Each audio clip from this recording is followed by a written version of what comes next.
بسم الله الرحمن الرحيم والحمد لله رب العالمين والصلاة والسلام على محمد وآله الطيبين ثم السلام عليكم أيها الأخوة الكرام ورحمة الله وبركاته. هذه الحلقة الرابعة من الحوار مع الباحث الباكستاني اللامذهبي القرآني الذي كان سنيا شيعيا ثم أصبح قرآنيا لا مذهبيا، الدكتور حسن شقري، شمس الدين حسن شقري. وهذه الحلقة الرابعة وأهلا ومرحبا به. تفضل دكتور حسن.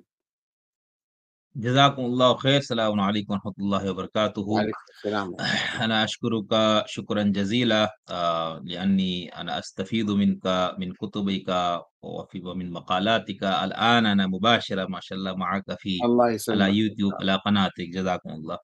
يا شيخنا المكرم، قد تكلمنا عن الأسئلة ما شاء الله كثيرة. اليوم عندي أسئلة أخرى. نعم. فالسؤال الأول، أنا أريد أن توضح لنا. نحن نقرأ في كتب الكلام وفي كتب التاريخ أيضا وفي كتب الملل والنحل. حين نقرأ عن تاريخ المذاهب الإسلامية، فنحن نقرأ عن الشيعة، يعني نعم. عن الشيعة المعروف. فنحن نجد هناك يعني ثلاث أقسام، يعني الشيعي المعتدل، والشيعي الغالي، ويعني والثالث نحن نقول رافزي،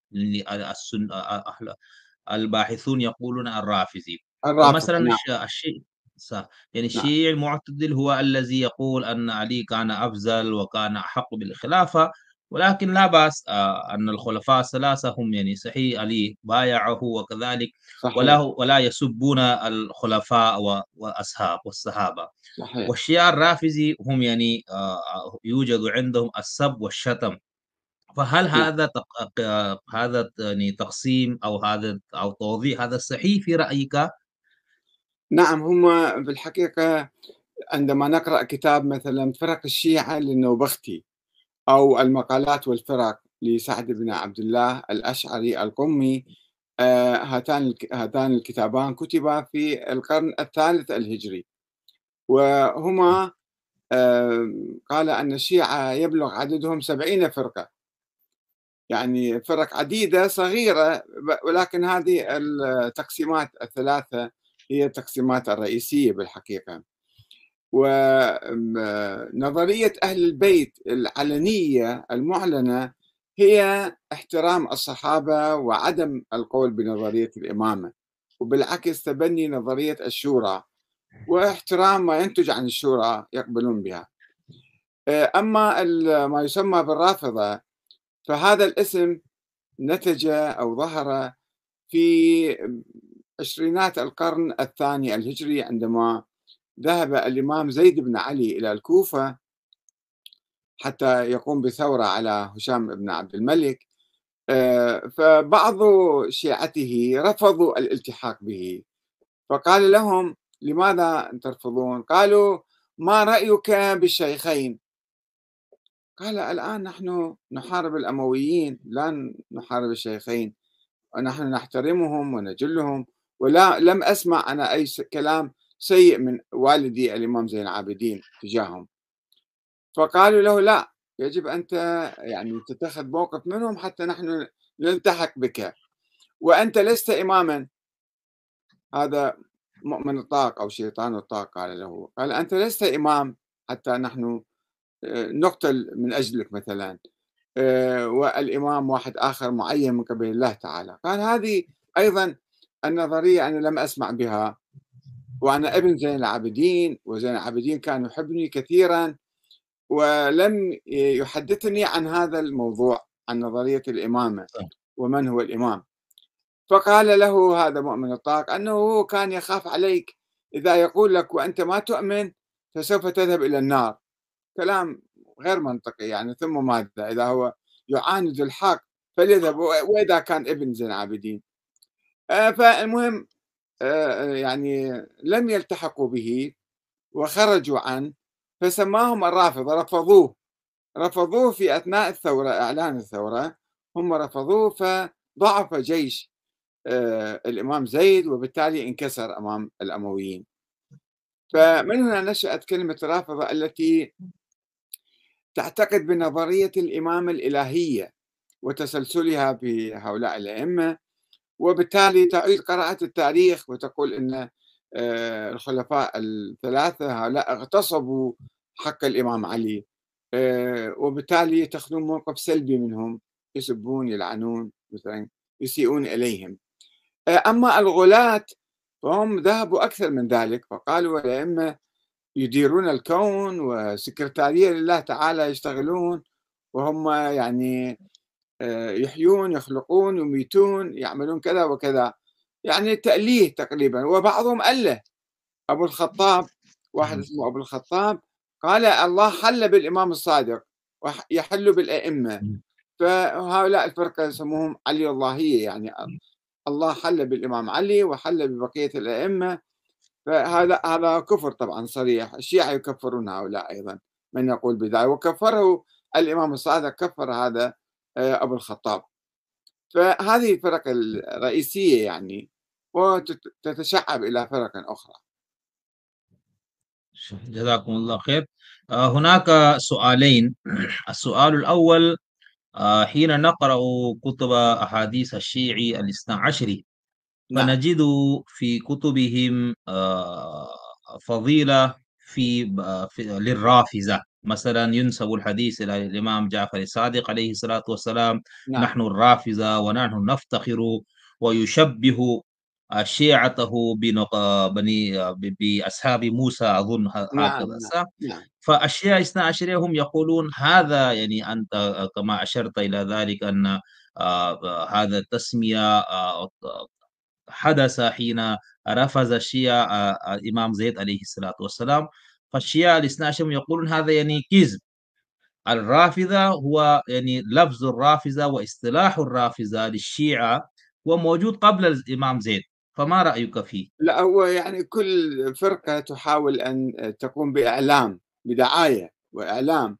طبعا يختلقون أحاديث ينسبوها إلى الإمام الصادق أو الإمام الباقر، أو يقولون من نبي موسى أيضا. هاي نوع من الدعاية والإعلام ل يعني رد الذين ينبذونهم بالرافضة أو يرفضونهم هم، فيقومون بهاي العمل هذا، كما يحدث الآن. دائما الناس يختلقون أحاديث وينسبونها إلى الأئمة أو إلى رسول الله حتى. ولكن يعني على أي مباني وعلى أي أسس أنت تقول هذا حديث مجعول وهذا موضوع؟ يعني نعم، مثلا الناس يقولون حين الشيخ أحمد الكاتب حين يجيء الحديث مخالفا لرأيه فهو يقول هذا موضوع. ويعني أحسنت، هذا يعني ليس بمنهج علمي، هم الناس أحسنت، يقولون. أحسنت، عفوا. أحسنت. وهذا موضوع لطيف جدا. في الحقيقة احنا منهجنا الأساسي هو القرآن الكريم. صح. القرآن الكريم لا يوجد فيه نظرية الإمامة، ولا في دستور، ولا في حديث عن النظام الحكم. فكل ما يخالف القرآن نحن نعتبره هذا دخيل على الإسلام ودخيل على التشيع. ولدينا في نفس الكافي ونفس التراث الشيعي أحاديث عن الإمام علي والإمام الصادق حتى، وأئمة آخرين ينفون نظرية الإمامة، يقولون نحن لا نؤمن بنظرية الإمامة. هذا النفي، هذه الأحاديث تنسجم مع القرآن الكريم، وأيضا تنسجم مع الواقع. يعني نظرية الإمامة كانت تقول أن الإمامة مستمرة إلى يوم عفوا، يقولون نظرية الإمامة تستمر إلى يوم القيامة، نعم. وهي تتسلسل في الذرية. فهاي النظرية عندما نشأت في القرن الثاني الهجري واجهت عقبات ومشاكل وصعوبات وتحديات. يعني مثلا الإمام الصادق قال بأن إسماعيل ابني هو الذي يأتي بعدي إمام.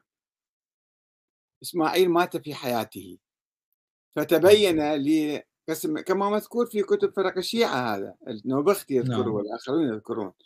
ففرقة اسمها السليمانية، سليمان بن جرير الرقي، كان يؤمن بنظرية الإمامة، ولكن عندما حدثت هذه المشكلة أن مات إسماعيل، وقال الإمام الصادق أو نسب إليه أنه بدا لله في ذلك، الله غير رأيه. قالوا الله غير رأيه، نعم، قالوا كيف الله يغير عقيدة رأيه؟ البداء. مو معقول هذا الشيء، لأنه إذا كان الإمامة من الله فيجب أن يكون علم حقيقي، الله يعلم متى يموت هذا الإنسان. وعندما مات قبل الإمام الصادق تبين أن هذا الكلام مو صحيح، إما الإمام الصادق تكلم كلام خاطئ، وإما أنه نسب إليه الكلام الخاطئ، بالتالي هاي نعم، النظرية سقطت وأصبح التحق بالزيدية. سليمان بن جرير الرقي التحق بالزيدية وقال الإمامة يعني أي واحد يكون إمام، وآمن بالشورى، الناس ينتخبون الإمام وليس من الله تعالى.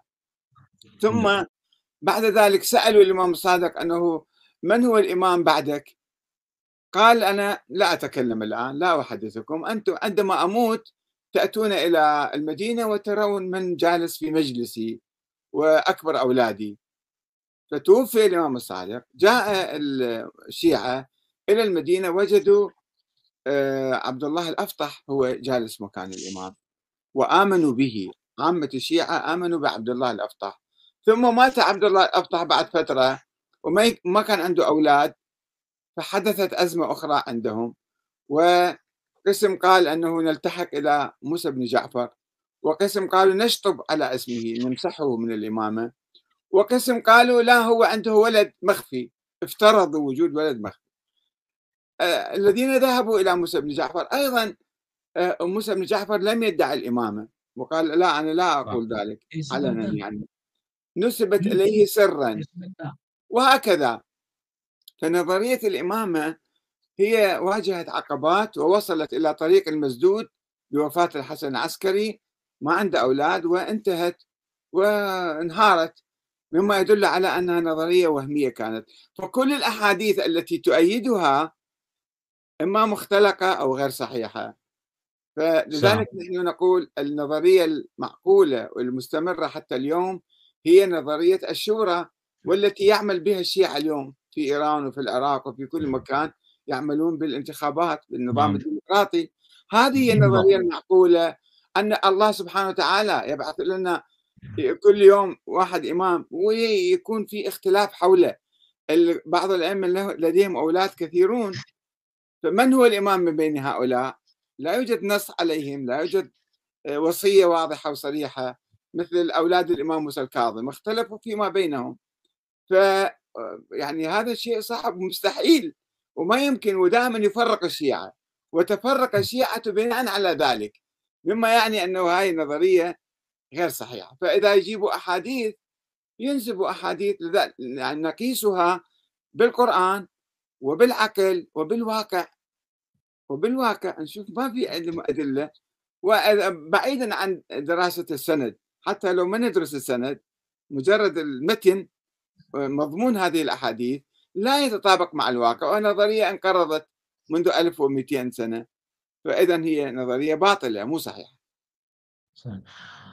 ولكن يا شيخنا المكرم، هذا يعني أنا أظن هذا مستحيل، أن نظرية الإمامة دخيل في الأمة الإسلامية، نعم. ومعظم الناس يعني في الهند، في العراق، في مم. إيران، في الشام، في أنحاء العالم، كيف نعم. يعني هذه النظرية دخيل انتشر. في يعني في التاريخ خاصة، نعم. يعني كيف يمكن هذا؟ كيف انتشرت تقصد كيف ها؟ انتشرت هاي النظرية؟ نعم، يعني نعم أنا أقول لك لو يعني. كانت هذه. هي في عهد الأئمة أنفسهم إلى الإمام العسكري كانت نظرية سرية باطنية، لم تكن نظرية معلنة. الأئمة نفسهم ما كانوا يعلنون، والشيعة عامة الناس لا يعرفون ذلك، حتى أن الحسن العسكري الإمام الحادي عشر يعني توفي ولم يتحدث عن الإمامة علنا، لم يقل ما هو مصير الإمامة. فلذلك تفرق شيعته 14 فرقة أو 15 فرقة، ثم ذهبوا يمينا وشمالا. هذا أولا. صح. وبعد ذلك جاء الفاطميون بعد الحسن العسكري، ظهر الإمام المهدي الفاطمي وقال أنا الإمام المهدي، فأقام الدولة الفاطمية. أنا كان بثورة بالحقيقة، أسس دولة جديدة هي الدولة الفاطمية. في صح. مقابل في مقابل الدولة الفاطمية هي اعتمدت على النسب، يعني أن نحن علويون ونحن أحق بالسلطة من العباسيين، هكذا كان يقول الفاطميون. صح. العباسيون هم الذين اختلقوا المذهب الاثني عشري ونشروه في مقابل الدولة الفاطمية، حتى يقولون لا، هذا المذهب الصحيح، هؤلاء الشيعة الصحيح. وهذا المذهب الاثني عشري يعتمد على وجود ولد للإمام العسكري، وهو أمر سري باطني لا يعرفه أحد ولم يره أحد.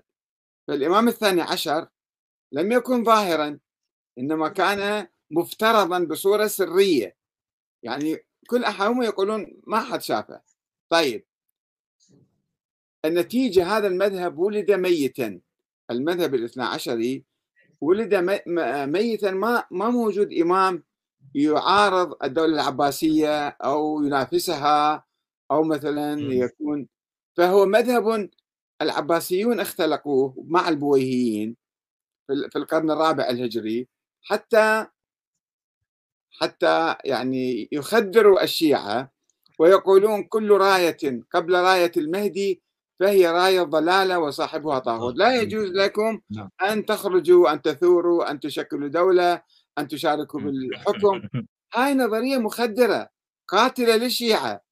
فالعباسيون دعموها حتى يقضوا على الشيعة ونشروها، وبعض الخلفاء العباسيين تبنى المذهب الاثنى عشري، مثل الخليفة الناصر لدين الله في القرن السادس الهجري. هذا كان من أعظم الخلفاء العباسيين وأقواهم، وبقى في الحكم 45 سنة، وكان يدعم النظرية الاثنى عشرية، وبنى حفر سرداب في سامراء، سرداب عميق جدا، وقال المهدي الثاني عشر غائب في هذا السرداب. والآن الشيعة يروحون يزورون هذا السرداب ويسلمون على الإمام المهدي هناك، ويقرؤون ويصلون في داخل السرداب العميق. هذه مؤامرة ضد الشيعة. هذا الفكر الاثنى عشري هو خدر الشيعة وأدخلهم في سرداب عميق، إلى أن قامت الثورة الإيرانية، ثورة ولاية الفقيه. هي ثورة في العقل الشيعي ضد هاي النظرية، أنه لا، أن الحاكم إحنا الفقيه العادي يصبح حاكم، ليس شرطا أن يكون الحاكم معينا من قبل الله أو معصوم أو مثلا من سلالة معينة. فهناك الشيعة تخلوا عن هذا الفكر الإمامي الاثني عشري. نحن نتكلم حول ولاية الفقيه بالتفصيل إن شاء نعم، الله. نعم، ولكن لأن أنا أتكلم عن كتب الإمامة، من سام ناحية جزاكم الإمامة. الله. نعم. هذا ما نعم. حدث، أنه تركوا نظرية الإمامة الشيعة اليوم. نعم. صح. جزاكم الله خير. ولكن يا شيخ المكرم، لي مشكلة هنا. يعني ما كان هو الباعث، يعني باعث، يعني أنا أقول motivation why، يعني نعم، لماذا هؤلاء، هل هم كانوا أعداء الإسلام؟ هؤلاء الباطنيون وغيره، هل هم كانوا أعداء للإسلام، أو هم كانوا صالحين ويريدون شيء، أو هم فهموا خطأ يعني أشياء في الإسلام؟ ما هو الباعث نعم. الرئيسي؟ دائما هو أولا الشيطان موجود دائما في كثير من الناس، ثم هؤلاء يغالون حتى هم يكون لهم دور، يعني هم بعدين يدعون، مثلا يقولون الإمام نبي وأنا رسوله، مثل ما هذا أبو الخطاب كان يقول الأئمة أنبياء وأنا رسول مبعوث منهم، ثم قال الأئمة آلهة وأنا نبي من قبلهم. يعني هناك حركات تستغل في المجتمع، دائما توجد حركات تعمل يعني أفكار جديدة وبدع يستفيدون منها. مثلا الآن المرجعية، كثير من المراجع نعم. يعرفون أن الإمام محمد بن الحسن العسكري غير موجود ولم يولد. حتى المراجع أنا أعرفهم شخصيا، يعني لا نعم. يعتقدون بوجود محمد بن الحسن العسكري، ولكن يقولون نحن نوابه وبالتالي يأخذون الأموال من الناس ويصبحون زعماء في البلد ويعطون فتاوى ولهم مكانة اجتماعية، فيستفيدون من هذه النظريات. كذلك في نعم، تلك الأيام كان ناس يغالون بالأئمة ويستفيدون هم، وبعضهم بعض هؤلاء مثل واحد اسمه محمد بن بشير، هذا كان في أيام الإمام موسى الكاظم في أواخر القرن الثاني الهجري. هذا كان يقول أنا أتبع الإمام موسى الكاظم.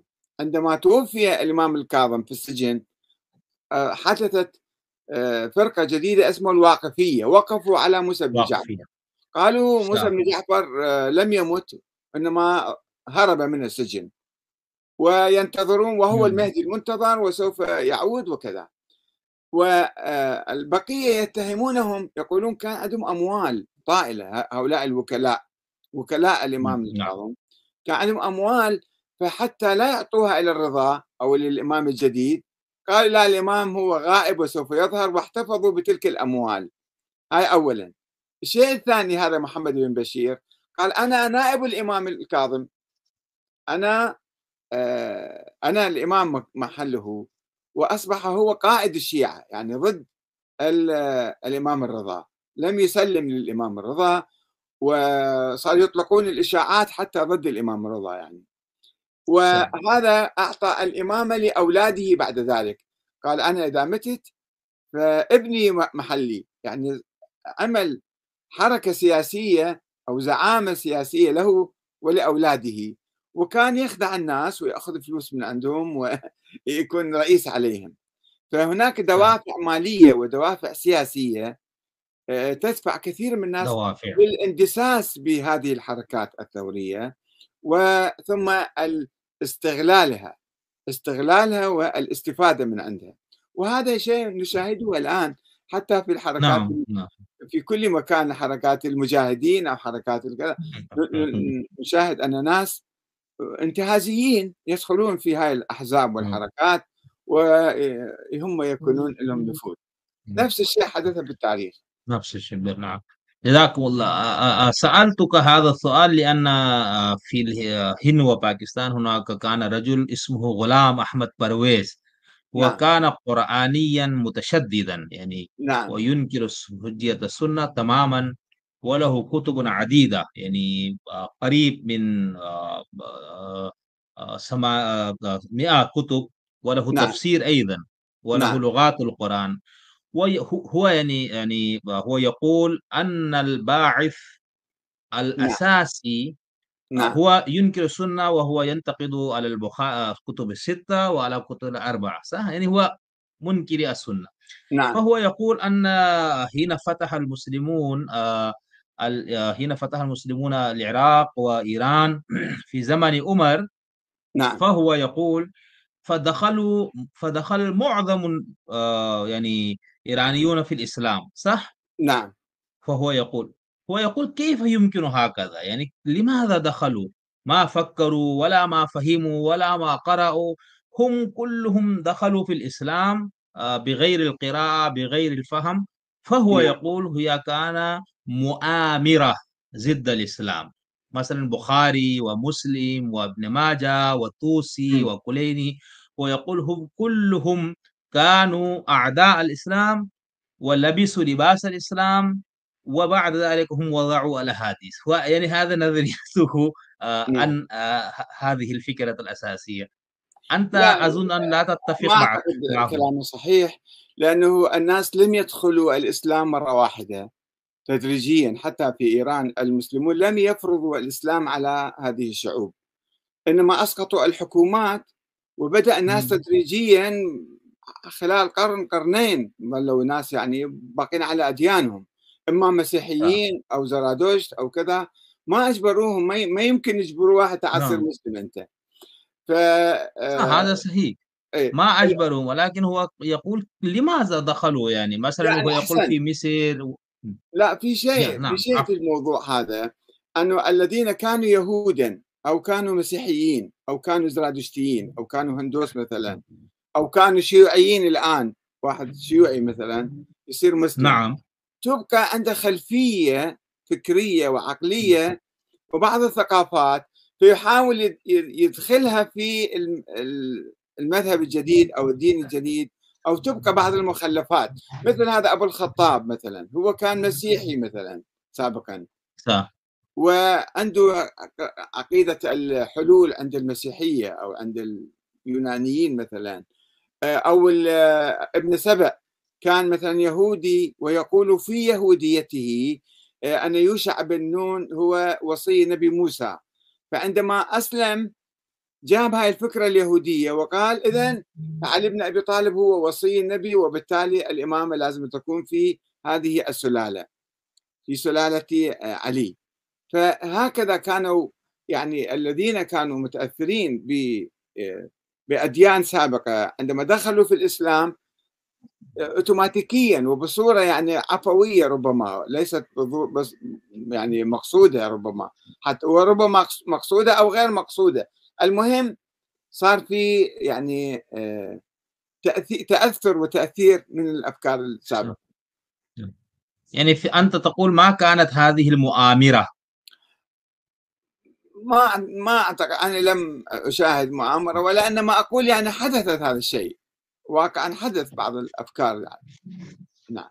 أنت جزاكم الله خير. هل أنت مع الباحثين الذين هم يقولون أن ابن سبا هو كان مؤسس مذهب الشيعي، وفي جانب آخر مثلا علامة عسكري وغير ذلك هم كتبوا كتب يعني نعم. في مثلا نفي وجوده. ابن سبا أسطورة، اسطوره. فما نعم. رأيك؟ لا، هو فما رأيك؟ حسب التراث الشيعي هو موجود، يعني في كتاب موجود. فرق نعم، الشيعة نعم. موجود. في أحاديث أخرى عندنا الإمام الصادق موجود. يلعنه ويلعن موجود. جماعته نعم. السبائية. موجود. إنما بعض الأمويين سابقا حاولوا أن يضخموا دوره، ويقولوا هو حرك الثورة على عثمان، هو ذهب إلى نعم. مصر وذهب إلى العراق وذهب إلى الحجاز، والصحابة كلهم هو حركهم، وعثمان كان بريء ولم يخطئ ولم يفعل أي شيء، وهذا هو الذي حرك الناس بصورة يعني تحليل غير منطقي. هناك صح. ظروف واقعية كانت أحدثت الفتنة يعني الكبرى. نعم. أما أنه هو يعني محرك التاريخ، لا، هذا مو صحيح. هو مؤسس التشيع أيضا مو صحيح، ليس صحيحا أنه هو مؤسس. التشيع موجود، الإمام علي موجود، وأهل البيت موجودين، والناس يحبونهم، وهم لهم سياسة معينة. إنما هو طرح فكرة النص على الإمام علي، فكرة النص على الإمام علي، وليس النص إنما الوصية. في عهد الإمام وصية. علي، الإمام علي لم يقل أنه يوجد عليه نص. هو كان وصي رسول الله، وصية عادية.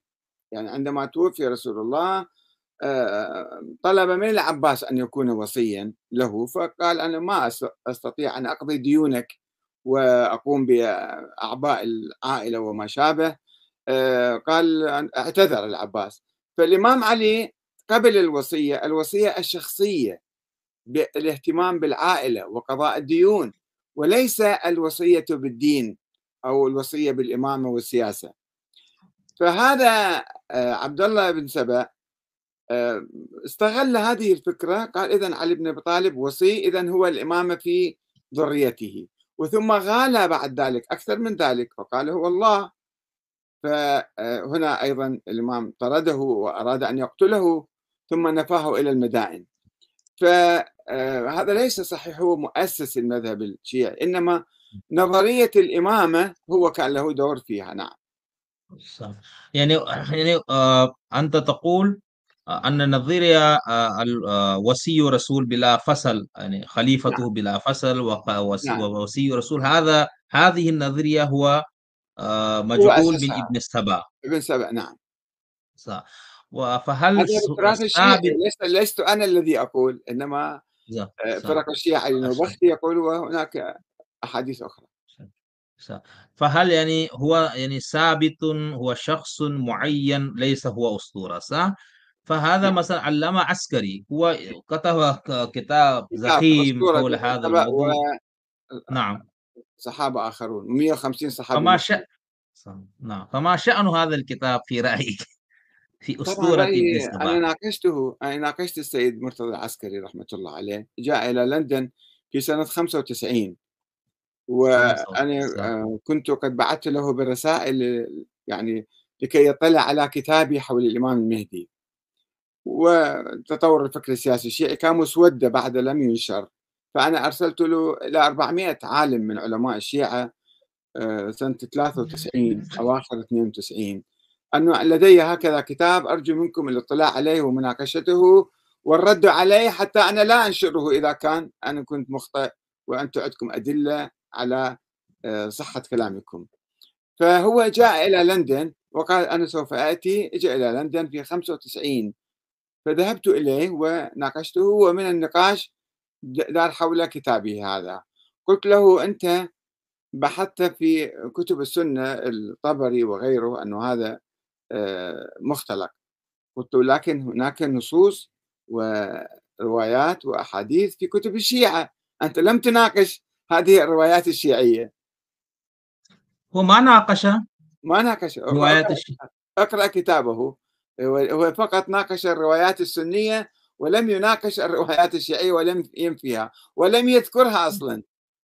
من لماذا أجل هذا؟ أن يقول لا ينفي لأنه عندنا الدكتور علي الوردي في العراق عالم اجتماع عراقي وطه حسين في من آآ مصر.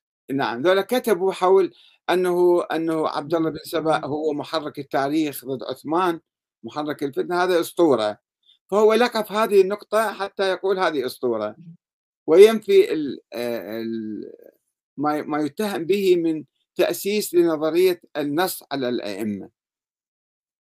يعني هذا مو كتابة غير علمي في الحقيقة، يعني صح، الكتاب صح، العلمي يجب أن صح. يكون يطلع على كل الأقوال، كل النظريات والأخبار حتى يحكم. هو إعلامي كان أكثر ما كان كتاب علمي. صح. يعني أني قد بحثت في كتابي عسكري حول نعم، الروايات الشيعية فما وجدت، فأنا أظن ممكن هذا يعني قلة بحثي، ولكن أنت تقول إذن هو ما ذكر أو ما انتقد على الروايات التي توجد في كتب شيعية. الشيعة حول نعم، ابن السبا. نعم، جزاكم الله خير. نعم، صح.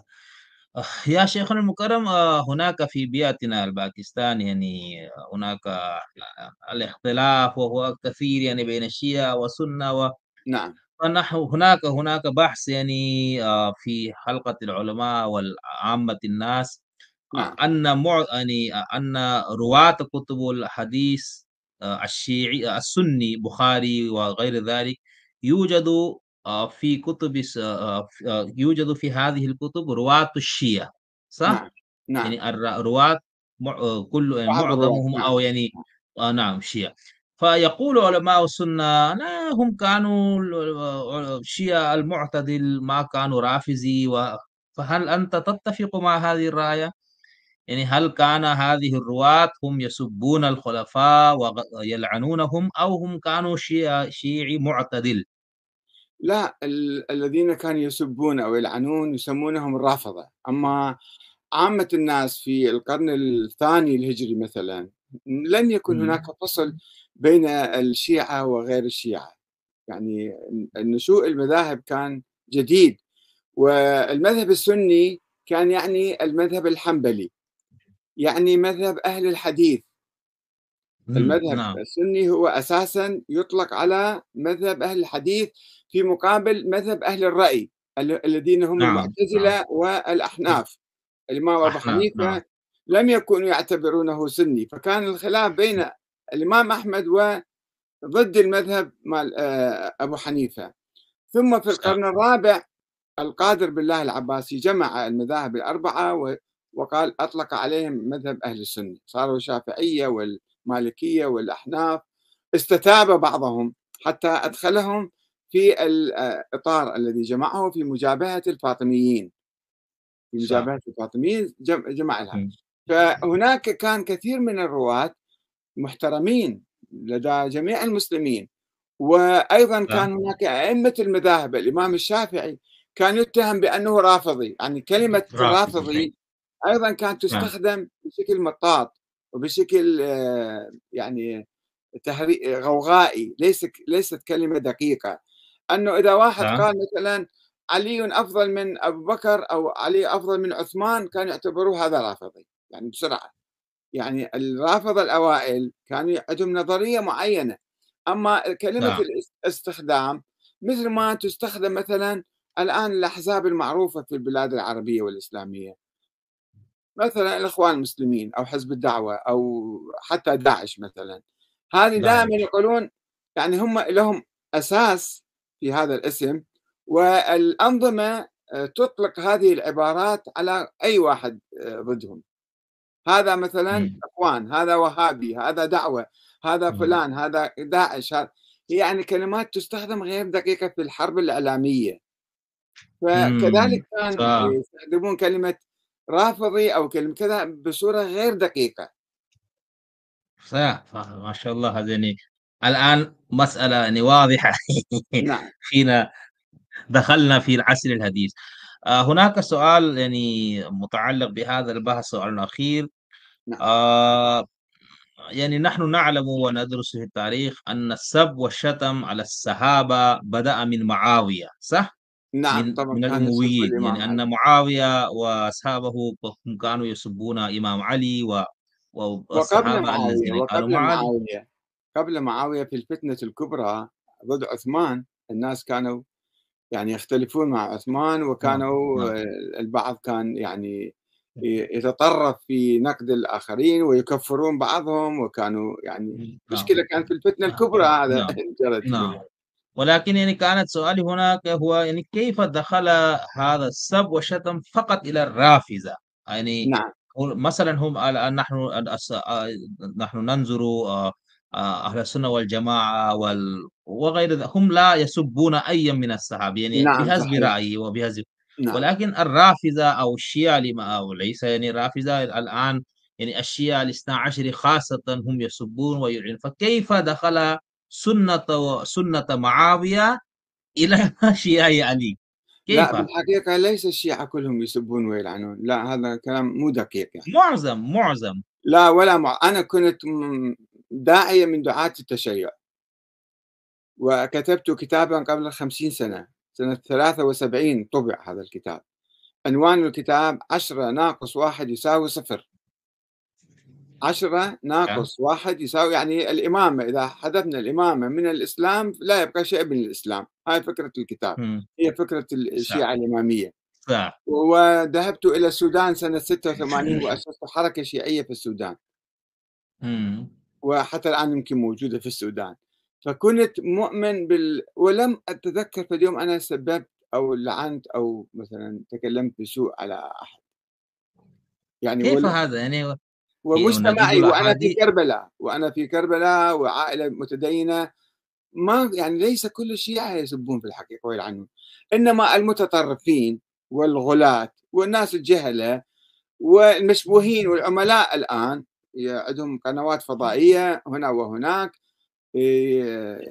يطلقون هذه الكلمات حتى يثيروا الفتنة الطائفية بين المسلمين، ويصور يجيك واحد يلبس عمامة وجبة ولحية كأنه واحد عالم شيعي ويبدأ يسب ويلعن ويشتم حتى يكون رد فعل ضده. لا عفوًا يا والصفويون أستاذ، طبعًا الصفويون كانوا يلعنون علنًا، الصفويون عفوًا هم الذين أنا أسسوا هذا اللعن سأستفسر. ودعموه، وبالتالي كان في يعني ردود فعل ضد عموم الشيعة حتى في الحجاز وفي العراق وفي تركيا وسوريا، لأنه هم ألبوا السنة ضدهم، وجاء الملك نادر شاه سنة 1747 أعتقد بعد سقوط الدولة الصفوية، جاء الملك نادر شاه وأصبح إمبراطور إمم، حتى احتل الهند هو نادر شاه. نعم، هذا جمع علماء المذاهب كلها في النجف، عقد مؤتمرًا في النجف من أجل منع السب، قال: "لماذا تكفرون الشيعة؟" سأل علماء السنة. لماذا تكفرون الشيعة؟ قال هؤلاء يلعنون الخلفاء يسبون الخلفاء.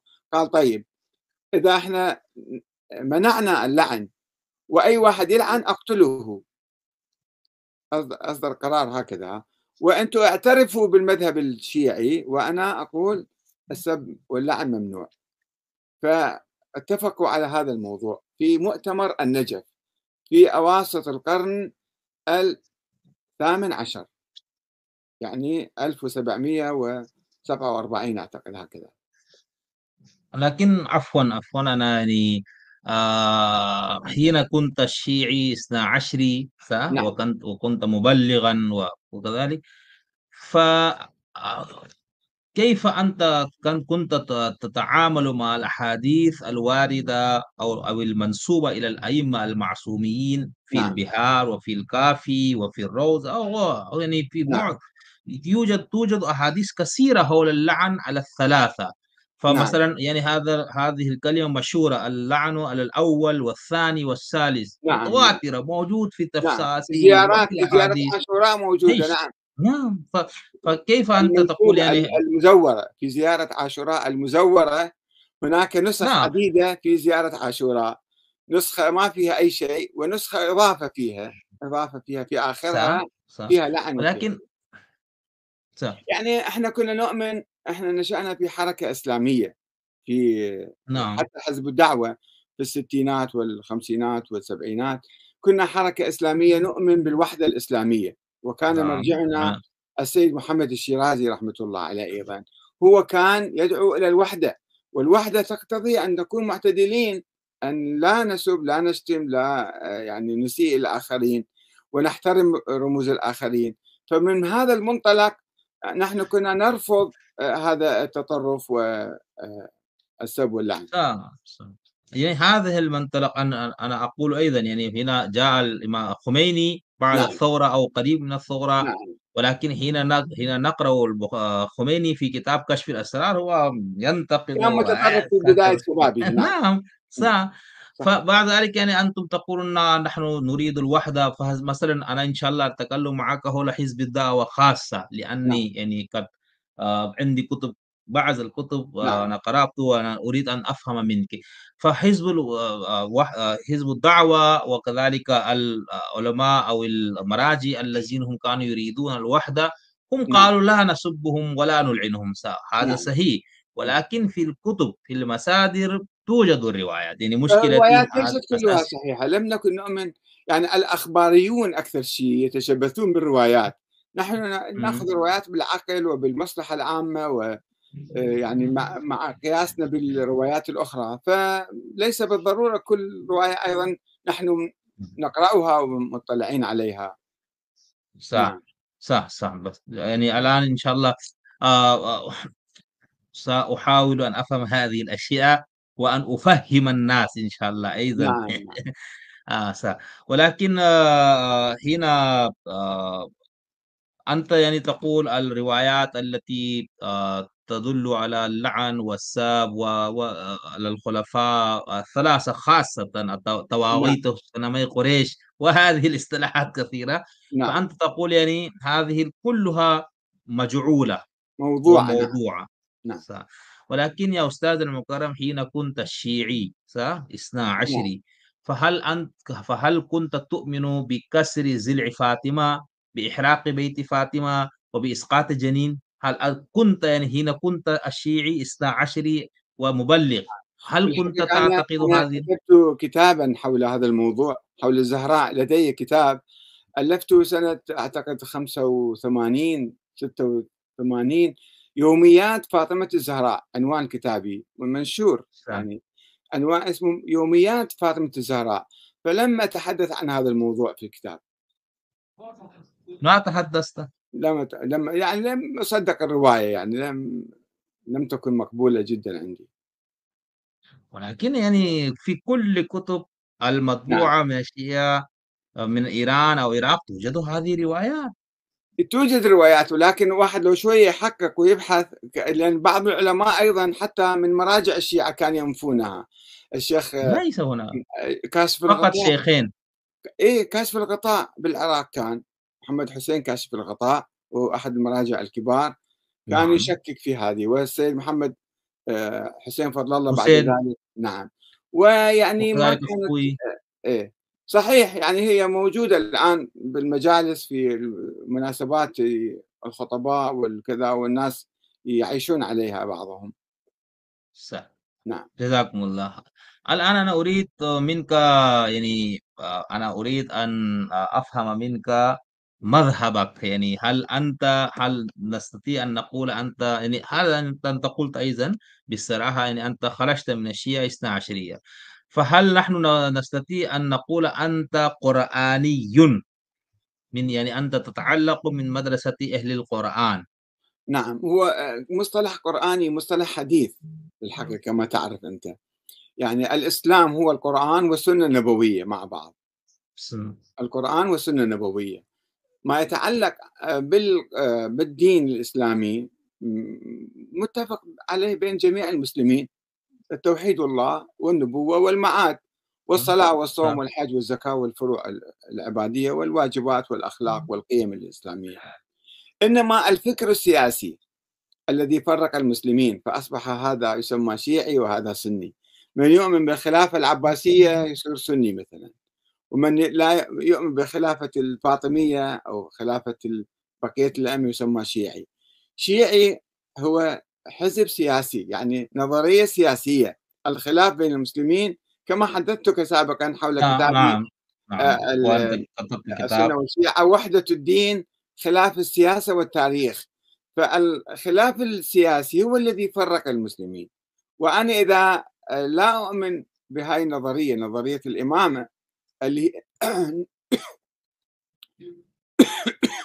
نظرية يعني مستحيلة، لا يمكن تطبيقها، نظرية ميتة أنا أسميها ومنقرضة.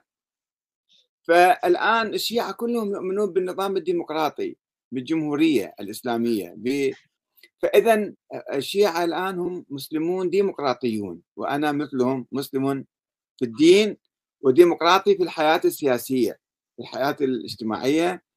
ما في شيء اسمه شيعة وسنة بعد، لا في عباسيين ولا في خلافة ولا في إمامة.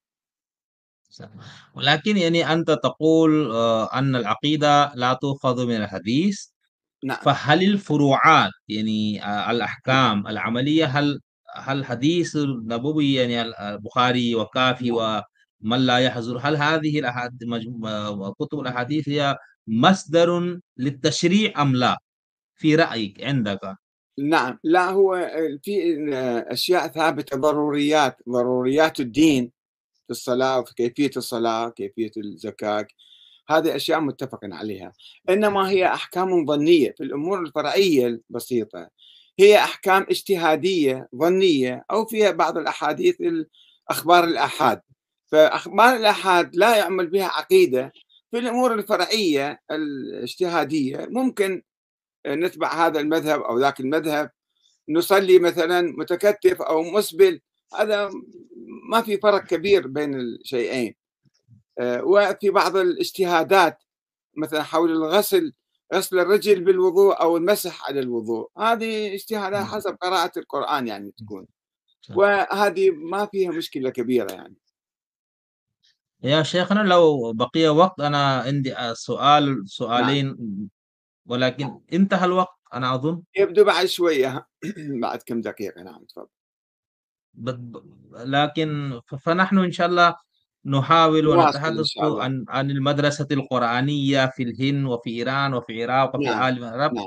في الحلقة الأسبوع القادم إن شاء الله. نعم. التالية، صح؟ هذا نعم. يعني لأن نعم. هذا يريد يعني يحتاج إلى وقت. تفصيل أكثر إن شاء الله. نعم. نعم، نعم. شكرا شكرا. جزيلا.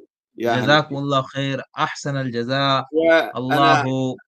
أقول لك خبر: اتصل بي أحد الأخوان وقال: أريد أن أترجم كل هذه الحوارات إلى اللغة الإنجليزية وأنشرها في كتاب. فقلت آه. له: انتظر حتى نكمل الحلقات إن شاء الله، نعم، وهو يكتبها ويترجمها إلى نعم. اللغة الإنجليزية. هذا ممتاز، وأنا إن شاء الله أنا أكتب كل هذه باللغة، أردية. أترجم إلى اللغة الأردية. نعم، هذا نعم. يعني نعم. إن شاء الله. إن شاء الله. وأنا إن شكرا شاء الله جزيلا. أنا أتكلم معك وبعض علماء آخرين في العرب، فنحن أنا إن شاء الله أنشر كتاب. إن شاء جزاكم الله. الله شكرا خير. جزيلا. إلى الآن يعني نشر كتابين لي، هذا يعني نعم. شمس الدين حسن شقري في اللغة الأردية، وهذا الكتاب نعم. الآخر يعني نعم. نعم، موفق إن فإن شاء شاء الله الله. نعم، إن شاء الله أنا نعم، أترجم إلى إن اللغة شاء أيضًا. الله جزاكم الله. يعني نقارب بين المسلمين، هذا البحث نعم، مالنا إن شاء هو الله. نعم، يوحد المسلمين ويحررهم. هدفنا هدفان: الوحدة والتحرير من الطغاة والمستبدين والمتكبرين، نعم، بالتزام الشورى والعدل واحترام بقية الناس، حقوق الناس وحرياتهم. هذا هو هدفنا إن شاء الله، حتى نكون أمة موحدة وعادلة ومستقلة وسيدة ومحترمة في العالم. نعم، إن شكرًا شاء الله. وإن شاء جزيلًا الله لك. وبعد ذلك نذهب إلى وحدة الإنسانية. إنسانية إن شاء الله. إن نعم، شاء هو. الله. السلام جزاكم عليكم الله خير، وعليكم السلام ورحمة الله وبركاته، حياكم الله.